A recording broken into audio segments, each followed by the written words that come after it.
Je suis Ladislas Ier, souverain d'Autriche, connu sous le nom de Ladislas le Posthume. Mon existence même est marquée par les caprices du destin. Né le 22 février 1440 à Komarov, en Hongrie, je n'ai jamais connu mon père, Albert II du Saint-Empire, qui mourut 4 mois avant ma naissance. Mon entrée dans ce monde fut ainsi un événement empreint de tristesse et d'espoir mêlés, une nation entière attendait que je porte l'héritage des Habsbourg. Enfant, je fus proclamé roi de Hongrie sous le nom de László V, puis duc d'Autriche et enfin roi de Bohême, bien que ces titres furent davantage symboliques que réels pendant mes jeunes années. Mes royaumes étaient en proie à des luttes incessantes.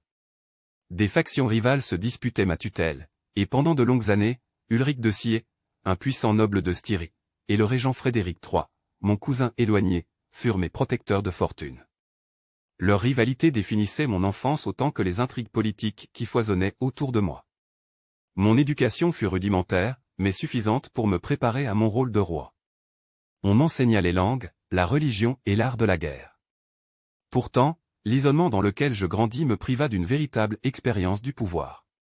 Mes premières années furent marquées par une lutte entre ceux qui prétendaient agir pour mon bien, mais qui cherchaient avant tout à renforcer leur propre influence. Je me souviens des regards méfiants, des conversations en aparté qui cessaient brusquement lorsque j'entrais dans une pièce. On m'élevait comme un roi, mais je n'avais guère plus de liberté qu'un prisonnier. En 1453, à l'âge de 13 ans, j'atteignis enfin ma majorité selon les lois de mes royaumes. Je pris le contrôle nominal de mes territoires, mais je restais confronté à des défis monumentaux. En Autriche, ma position était affaiblie par des décennies de troubles. En Hongrie, Jean Hunyadi, un régent respecté et chef militaire redoutable, tenait une emprise quasi totale sur le pouvoir. Malgré ses exploits contre les Ottomans, je ressentais son influence comme menace permanente. Les événements de 1456 furent marquants. Jean Hunyadi mourut, et son fils, Ladislas Hunyadi, devint l'un de mes adversaires les plus féroces. Les tensions atteignirent leur paroxysme lorsque Ladislas Hunyadi fut exécuté sous mon autorité, un acte qui suscita un immense ressentiment et me fit perdre le soutien de nombreux nobles hongrois. Mon règne en Hongrie devint alors précaire. Mon existence fut de courte durée, marquée par des luttes incessantes et des responsabilités accablantes. En 1457, à seulement 17 ans, je mourus subitement à Prague. Certains murmurent que j'avais été empoisonné, peut-être par mes ennemis, peut-être même par Ulrich de Sié.